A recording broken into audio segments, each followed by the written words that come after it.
கர்த்தராகிய நான் நிர்மூலமானவைகளை கட்டுகிறேன் என்றும் பாழானதை பயிர் நிலமாக்குகிறேன் என்றும், அப்பொழுது உங்களை சுற்றிலும் உள்ள மீதியான ஜாதிகள் அறிந்து கொள்வார்கள். கர்த்தராகிய நான் இதை சொன்னேன், இதை செய்தேன் என்று வாக்கு கொடுத்திருக்கிற எங்கள் தேவாதி தேவனுக்கு கோடான கோடி ஸ்தோத்திரங்கள் உண்டாகட்டும். பாழாய் கிடந்த இத்தேசம் ஏதேன் தோட்டத்தை போல் ஆயிற்று என்று சொல்லப்பட்டிருக்கிற அந்த வார்த்தையின்படி தொடர்ச்சியாக பாதிப்புகளிலே வாழ்ந்து கொண்டிருக்கிற மக்களை இந்த காலங்களிலே தேவரீர் விடுவித்து அவர்கள் வாழ்க்கையை ஏதேன் தோட்டத்தைப் போல நீர் மாற்றுகிறதற்காக ஸ்தோத்திரம்.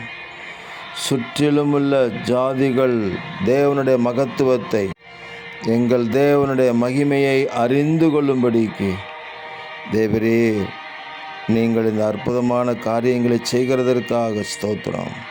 என் சபையை கட்டுவேன் என்று சொன்னீரே, உங்கள் அன்பின் எல்லைக்குள்ளாக இருக்கிற உங்கள் பிள்ளைகளுடைய வாழ்க்கை செழித்து ஓங்கி நிலை நிற்பதாக எங்கள் தேவனாகிய கர்த்தர் அப்படி செய்கிறதற்காக ஸ்தோத்திரம்.